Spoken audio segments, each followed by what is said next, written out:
Hey, what's up? Welcome back. So, some new Dark Brandon dropped last week, and the right wing is very upset about the rhetoric. Let's watch the clip. You know all about that. Take away our energy, if you can believe it. No fossil fuel. Destroy our Second Amendment, attack the right to life, and replace American freedom with left-wing fascism. Left wing, we're going left wing all the way. Fascists, they are fascists. Some of them, not all of them, but some of them, but they're getting closer and closer. We have to win this election. Sorry, wrong clip. I think they're fascists. I think they want to use the power of the state to change the rest of us. Falsely branding a political protest as an insurrection, that is the definition of authoritarianism, of fascism. Their tactics are fascistic. The left wants power because that is essentially their state of grace. The blackout of information by the left is pure fascism. Turns out there are fascists in charge. Nancy Pelosi is fascistic. They're using, frankly, fascist policies to silence the right. They use cancel culture as a tool to impose their fascism on us. Well, I won't say fascists, but yeah, fascists. This is fascism. This is fascism of the left. You were talking about fascism. There's no other word to describe this. This is fascism. Okay, third time's a charm. The right is going to pick a fascist within 10 to 20 years because they're not going to be. And what turned out to be one of the most chilling statements ever made by an American president, he declared that Republicans are, quote, semi-fascists. Really? You don't like me? You're a fascist? The White House has since confirmed that Joe Biden meant what he said. So that is effectively a declaration of war against half the country. What do we do to fascists? Well, we fought a war to kill them. So the point of this video will be examining Biden's claim that the MAGA Republicans are in fact semi-fascist. But first, we must be honest with each other and with ourselves. Too much of what's happening in our country today is not normal. Donald Trump and the MAGA Republicans represent an extremism that threatens the very foundations of our republic. Fascism is tricky to define. It doesn't stand for any philosophy other than nationalism, which of course will vary from regime to regime depending on which country it arises in. A crucible for fascism occurs in times of economic downturns. These downturns are common of modern capitalism, created by the boom and bust cycle of its economy. The boom and bust cycle occurs because capitalism as a system requires that business entities grow exponentially, but in reality, it's not possible. Just as evidence of this requirement, let's think about the concept of opportunity cost. Theoretically, I want to invest my money into the best return. All the possible companies that want that money must exhibit the best potential for growth and return of investment. Therefore, these companies have to grow or they die because they don't get enough money invested back into them. The inevitable bust in a capitalist organized economy creates an environment where the average citizen is economically downtrodden. When a fascist leader emerges during these times, fascism can thrive. Therefore, it creates a crucible, so to speak. Basically, a leader can scapegoat any group in society as being the source of economic problems, when in reality, the greed and exploitation made necessary by the need for growth of businesses are the constant source for the crashing of the economy. This is why industry always sides with the fascists, because they fear an uprising of the working class. I want to do a deeper dive into boom and bust cycles of capitalism creating crucibles for fascism, because I think that's an interesting concept. But again, today's video is about modern American conservatives getting their Fe-Fes hurt by Dark Brandon. Fascism has multiple stages, but the overall trajectory is first, there has to be a narrative created of restoration through nationalism. The leader then has to cite internal and external enemies as the need for restoration.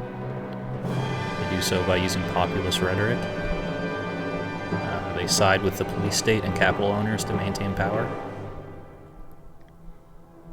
And then from this point forwards, the agenda of the particular fascist gets to be played out. And again, as I mentioned, fascism is tough to uniquely define because it doesn't stand for anything. The rhetoric of fascism is empty, and it's only employed as the means for seizing power. So to look into Biden's accusation of MAGA Republicans being semi-fascist, we are going to look at a 2003 article by Lawrence Britt entitled "Fascism, Anyone?" In it, he compared the regimes of Nazi Germany, Fascist Italy, Franco Spain, Salazar's Portugal, sorry for the pronunciation, but Papadopoulos' Greece, Pinochet's Chile, and Suharto's Indonesia. In comparing those, he compiled 14 characteristics of fascist regimes. And as a side note, 14 is not the best number for this list, given that 14 words are a common refrain for Christian nationalists like Tucker Carlson. There are many of us here who do like this country. We live here. We don't want to destroy it. We have every right to fight to preserve our nation and our heritage and our culture. And when vandals like Tammy Duckworth and Ilhan Omar tell us that we're not allowed to question their patriotism, even as they scream about how horrible America is, we have every right to laugh in their faces.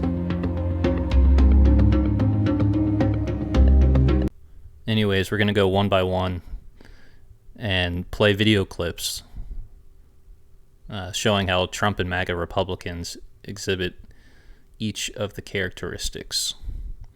And again, this isn't definitive proof that MAGA is fascist. I would argue that they are. But at the very least, this shows why people think they are fascist.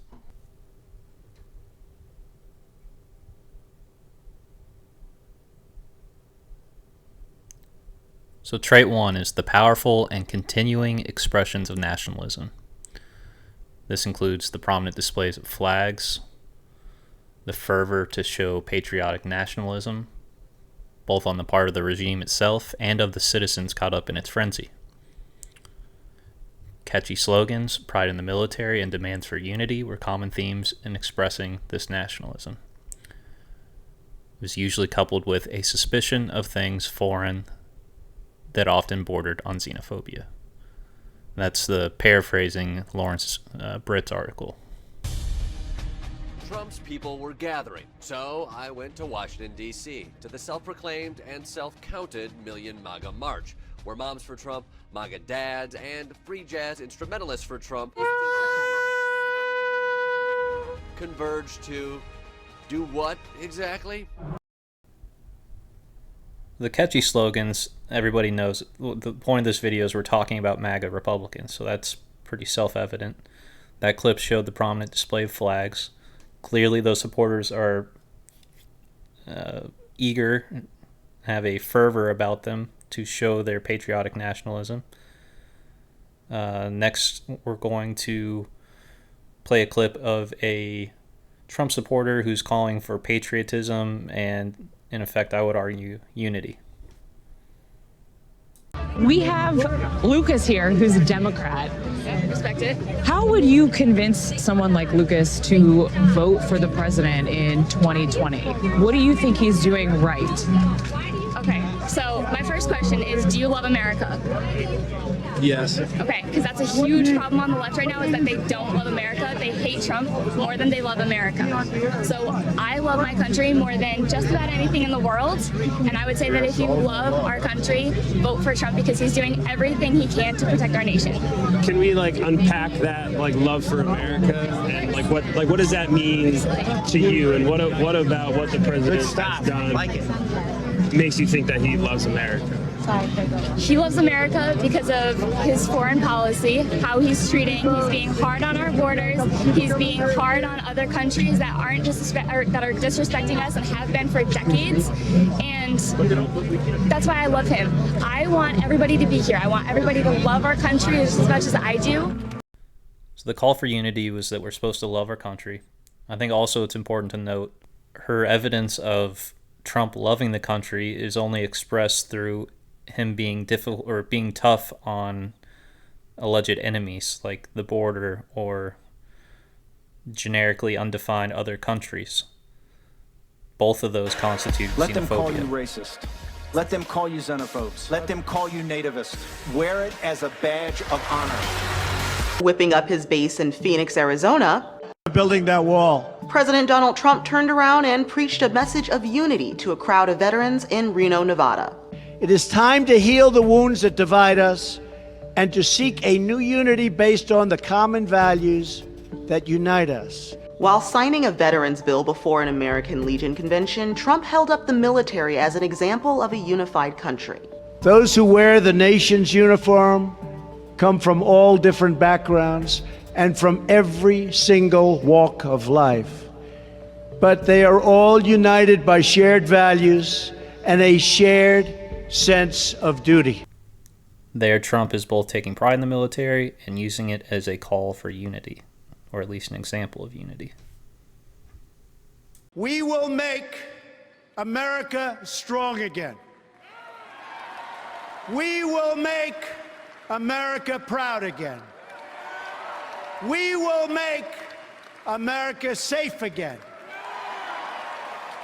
And we will make America great again. God bless you and good night. I love you. That's Trump in 2016 accepting the nomination for the Republican Party for the presidential election.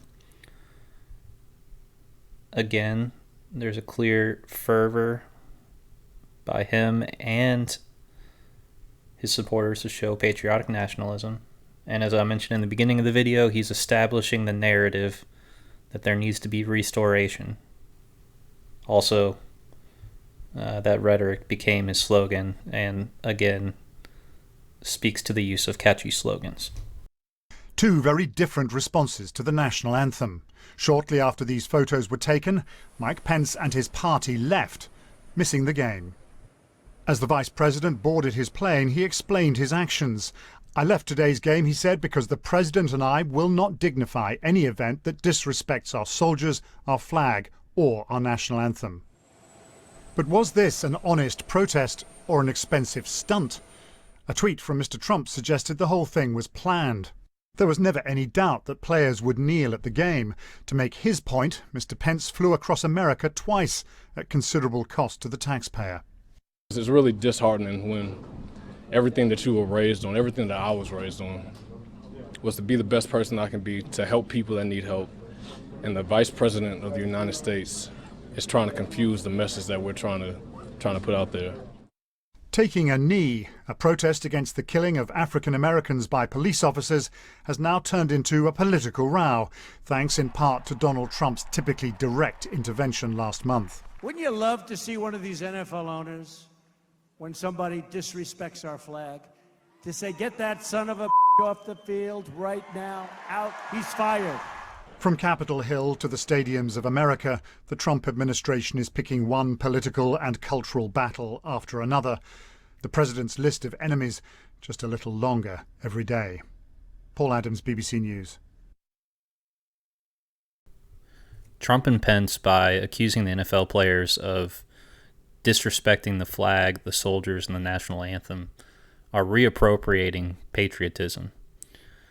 Because in reality, what the flag should stand for, in my opinion, is the right for free speech and protest, which is very clearly one of the core values of America. This clip is a good transition into the next trait of fascists, and that's the disdain for the importance of human rights. The NFL players were bravely standing up for the human rights of the marginalized people in America by kneeling during the anthem. Disdain for the importance of human rights. The regimes themselves viewed human rights as of little value and a hindrance to realizing the objectives of the ruling elite. Through clever use of propaganda, the population was brought to accept these human rights abuses by marginalizing, even demonizing those being targeted. When abuse was egregious, the tactic was to use secrecy, denial, and disinformation. The purpose as a whole, from my understanding of the NFL players' protest, was to bring awareness to the human rights abuses that were happening.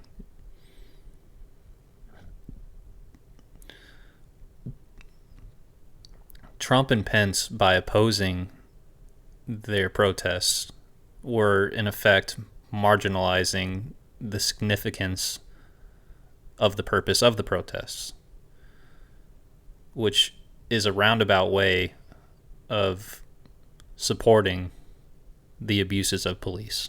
Trump also used state authority and law enforcement in the form of ICE to commit human rights violations against immigrants. The Department of Homeland Security is now referring 100% of illegal southwest border crossings to the Department of Justice for prosecution. And the Department of Justice will take up these cases.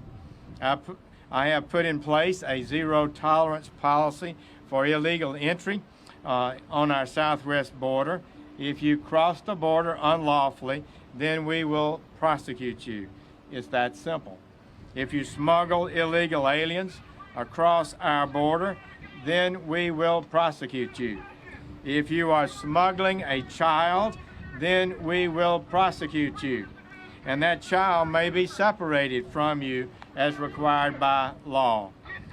If you make false statements to an immigration officer or file a fraudulent asylum claim, that's a felony. If you help others do so, that's a felony also. You're going to the jail. So if you're going to come to this country, come here legally. Don't come here illegally. Attorney General Jeff Sessions argued it was necessary to separate children from parents when detained at the border. The American Civil Liberties Union is suing the Trump administration over forced separations of asylum-seeking families. Lee Gallant is the deputy director for the American Civil Liberties Union Immigrants' Rights Project, and he joins me now. Welcome, Lee. Thank you for having me. So President Trump tweeted earlier this week, quote, "Separating families at the border is the fault of bad legislation passed by the Democrats." Is there a law, Lee, requiring families to be separated at the border? No, absolutely not. The judge made it clear in our case that there's not a law that requires it. There is absolutely no law. And this is solely a Trump administration policy. Well, Attorney General Jeff Sessions, as you know, made the argument that every time someone is prosecuted in America, they are separated from their children. Right. Is that a comparable situation to families seeking asylum? No, here's what he's not saying. When you're prosecuted for a crime in America and you go to jail, it's true you're separated from your kid. But here's the difference. When you walk out of jail, you get your kid back. These families are not getting their kids back. What they're being prosecuted for is a misdemeanor of illegal entry. They go to jail for a couple of days because it's a misdemeanor. They come out, they're applying for asylum, they don't get their kids back. One of the named plaintiffs in our case went to jail for a few days for illegal entry. She didn't get her kid back for 8 months. That's what's happening. That's the difference. That's what the administration is not telling people. Trump and Sessions wanted to punish prospective immigrants. That's why they instituted the child separation policy. Once there was public backlash over it, Trump used misinformation, as we saw in that previous video, to blame the Democrats. It's essential that Congress fund another 10,000 ICE officers, and we're asking for that, so that we can eliminate MS-13 and root out the criminal cartels from our country. Now, we're getting them out anyway, but we'd like to get them out a lot faster. And when you see these towns, and when you see these thugs being thrown into the back of a paddy wagon, you just see them thrown in, rough. I said, please don't be too nice. Like when you guys put somebody in the car and you're protecting their head, you know, the way you put their hand over. Like, don't hit their head, and they've just killed somebody, don't hit their head. I said, you can take the hand away, okay?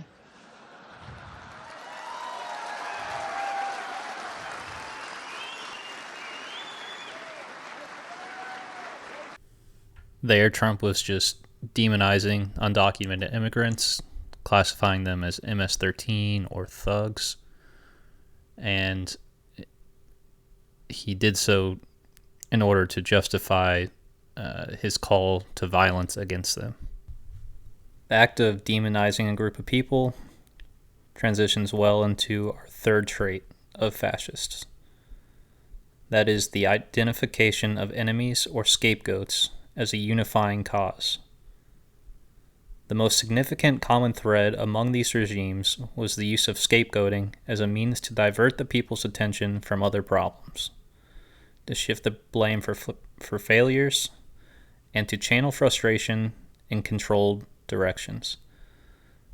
The method of choice, relentless propaganda, and disinformation were usually effective. Often the regimes would incite spontaneous acts against the target scapegoats, usually communists, socialists, liberals, Jews, ethnic and racial minorities, traditional national enemies, members of other religions, secularists,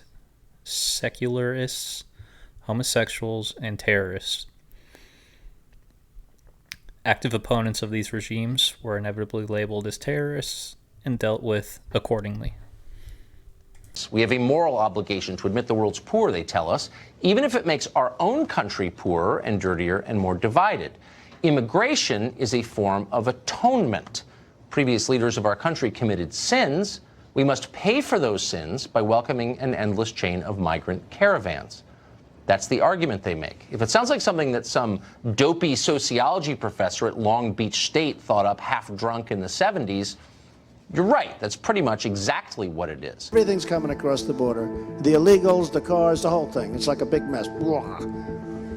It's like vomit. When Mexico sends its people, they're not sending their best. We are taking Mexico's problems. 300,000 births this year, illegals. She has the baby in the United States, and we take care of the baby for 85 years. I don't think so. They're bringing drugs, they're bringing crime, they're rapists, and some, I assume, are good people. They are drug dealers and they are criminals. They're gang members, killers, and rapists. And I mean, they're coming into this country. Our prisons are bursting with illegals. Our cities are infested with drugs. It's coming from an area that we can stop. This isn't just Mexico. People are coming from all over the world, and they're coming illegally into our country. And they are coming from the Middle East. And we better be damn careful. Do you object to migrants who are getting out of the Middle East and North Africa? Do you object to them coming to the USA? I hate the concept of it, but on a humanitarian basis with what's happening, you have to. I'm putting the people on notice that are coming here from Syria. If I win, they're going back. And there's so many men that look strong to me. I say, where are all the women? This could be the greatest Trojan horse. These people could be ISIS. They have no identification. They have no papers. I love the Muslims. I think they're great people. Do you have a database system that tracks the Muslims here in this country? Oh, I would certainly implement that. I want a database for the Syrian refugees. Donald J. Trump is calling for a total and complete shutdown of Muslims entering the United States. Would a Muslim coming from Scotland or Great Britain, have you tweaked your policy on that? So we don't know if they're Christian or not, and I would certainly say that would be superior. As it relates to persecuted Christians, do you see them as kind of a priority here? Yes. This is a country where we speak English, not Spanish. If you are saying he can't do his job because of his race, is that not the definition of racism? No, I don't think so at all. Mexico is doing nothing for us except taking our money and sending us drugs. The president has the right to keep people out if he feels it's not in the best interest of our country, right? The Democratic Party is trying to replace the current electorate, the voters now casting ballots, with new people, more obedient voters from the third world. But they become hysterical because that's what's happening, actually. Let's just say it, that's true. Let's say that again for emphasis, because it is the secret to the entire immigration debate. Demographic change is the key to the Democratic Party's political ambitions. In other words, you're being replaced and there's nothing you can do about it. So shut up. Black Lives Matter is a Marxist organization. You remember pigs in a blanket, fry them like bacon. That was the first time I ever heard of Black Lives Matter. I said, that's a terrible name. It's so discriminatory. It's bad for black people. It's bad for everybody. And all of a sudden it becomes like sort of, although now if you look, it's going way down because people are tired of this stuff, what's going on, the Black Lives Matter. If you look at what's going on with the bats and a lot of thugs.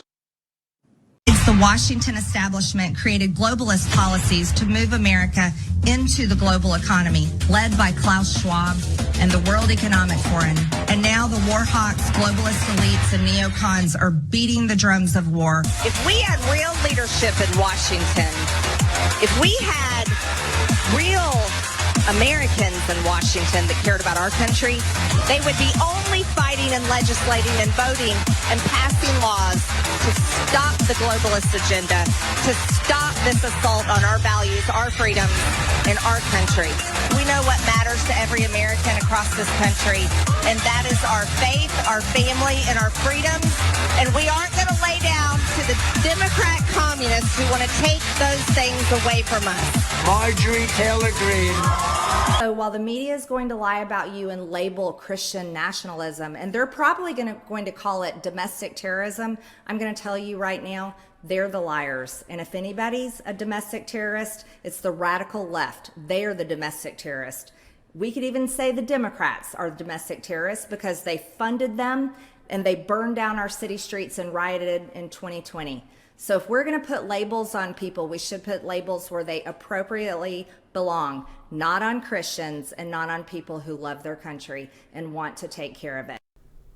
There's a lot to unpack in those clips. The common theme, though, is that they use rhetoric meant to dehumanize groups they view in opposition to the MAGA Republicans. Also need to point out that globalist is just a racist dog whistle, in my opinion.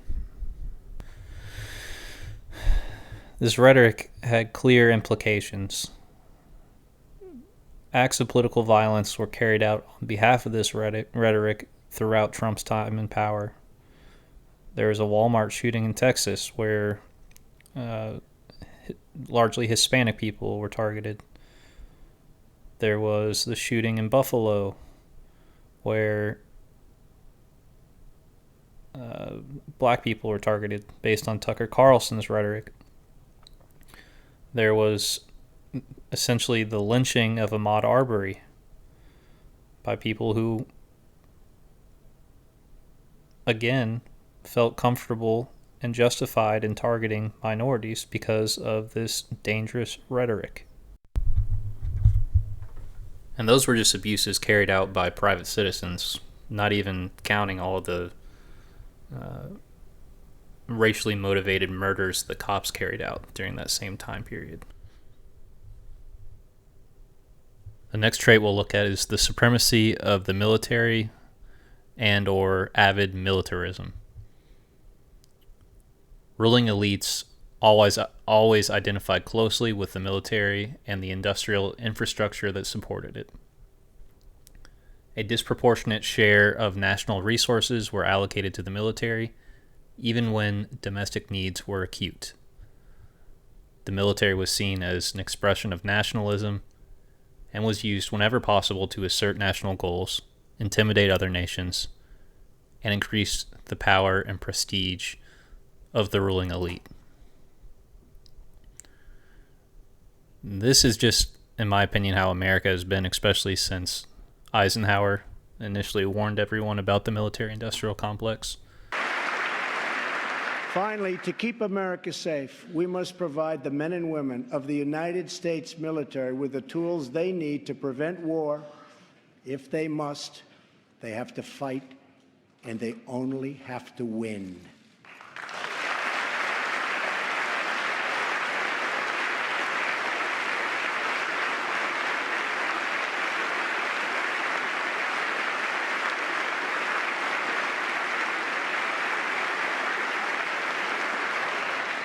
I am sending Congress a budget that rebuilds the military, eliminates the defense sequester,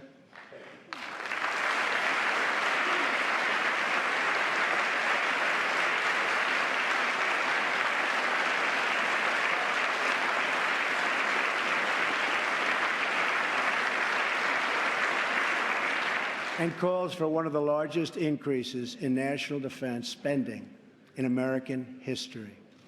My budget will also increase funding for our veterans. Our veterans have delivered for this nation, and now we must deliver for them.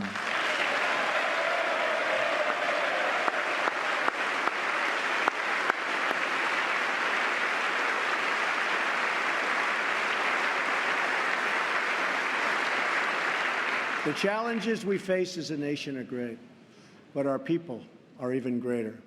And none are greater or braver than those who fight for America in uniform. Trump had inconsistent messaging when it came to the military. On one hand, he was a critic of the war in the Middle East, and throughout his campaign and his presidency advocated for ending it. But on the other hand, he would do inflammatory things like assassinating an Iranian general or referring to Kim Jong-un as Little Rocket Man. In the latter two examples, you could make the case that the military was, in fact, an expression of nationalism and used as a way to assert national goals and, of course, intimidate other nations.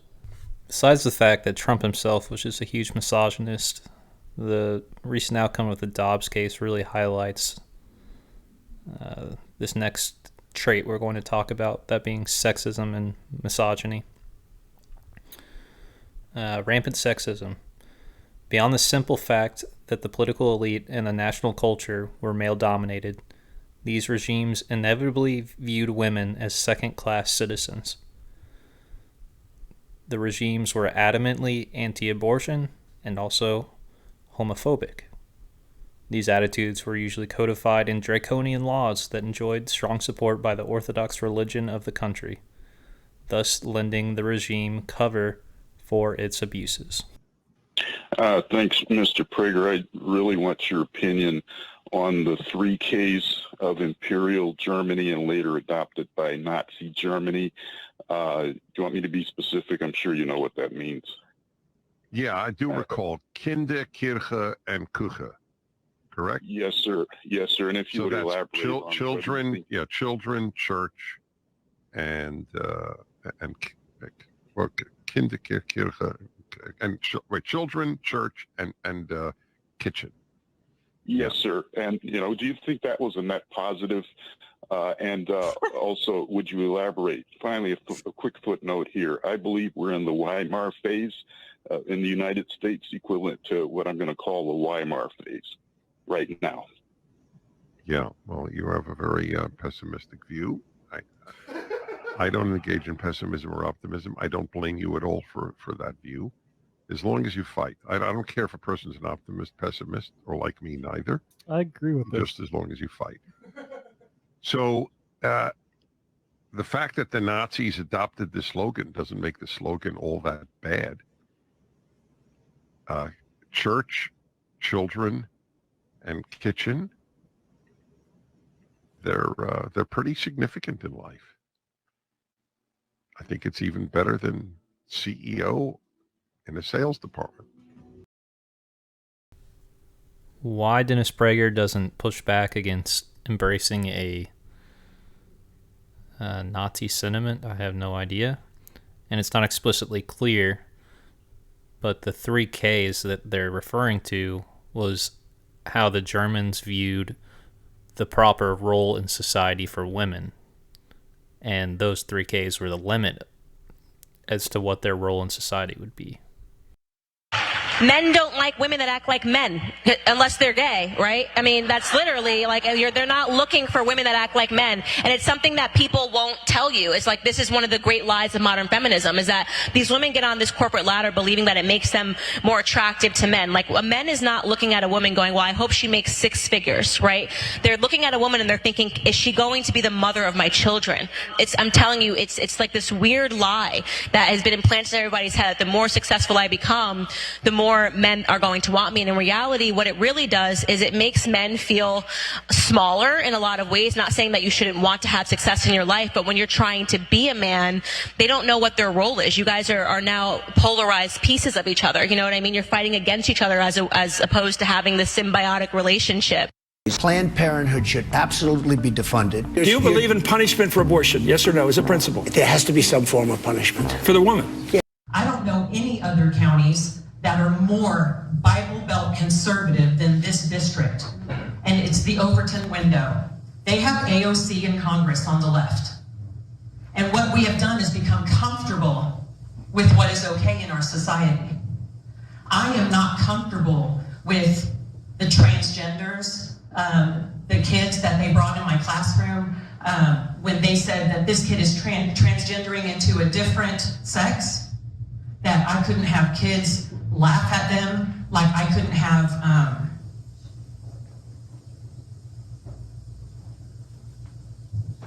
like other kids got in trouble for having transgender kids in my class. That's why I vote for school choice. And my opponent is completely against school choice. Thank you. Where is the equality in this legislation for the young girls across America who will have to look behind their backs as they change in their school locker rooms, just to make sure there isn't a confused man trying to catch a peek? They keep beating the same drum that trans people are dangerous and we're gonna get people. We're gonna attack people in bathrooms and little girls are vulnerable. And it's like, it's so absurd. Trans people don't even want to be known as being trans. They want to blend in and be invisible because they feel like they're already being victimized and picked on. So look, Obergefell, like Roe versus Wade, ignored 2 centuries of our nation's history. Marriage was always an issue that was left to the states. We saw states before Obergefell that were moving. Some states were moving to allow gay marriage. Other states were moving to allow civil partnerships. There were different standards that the states were adopting. And had the court not ruled in Obergefell, the democratic process would have continued to operate, that if you believed gay marriage was a good idea, the way the Constitution set up for you to advance that position is convince your fellow citizens. And if you succeeded in convincing your fellow citizens, then your state would change the laws to reflect those views. In Obergefell, the court said, no, we know better than you guys do, and now every state must sanction and permit gay marriage. I think that decision was clearly wrong when it was decided. It was the court overreaching. Whether the court will reverse it, I will say, so in Dobbs, what the Supreme Court said is Roe is different because it's the only one of the cases that involves the taking of a human life, and that's qualitatively different. I agree with that proposition.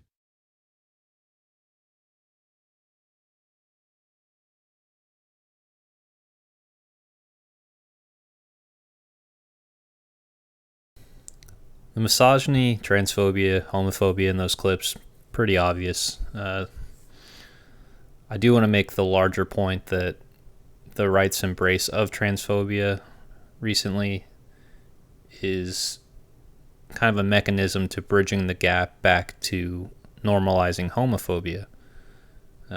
In my lifetime, I'm around the age of 30. As a kid, homophobia was not frowned upon, especially when I was in school. And I don't know what the schools are like now. But just among my perception of society, I've seen that homophobia has grown to be much more frowned upon. And That is something I'm very happy for, and it is something that the right is very unhappy about.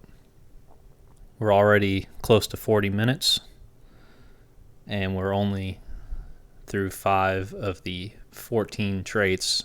So this will be a multiple part video. We're going to stop right here. If you liked it, please hit like. If you're not subscribed, please subscribe. And we will pick up with controlling mass media in part 2 of the video series.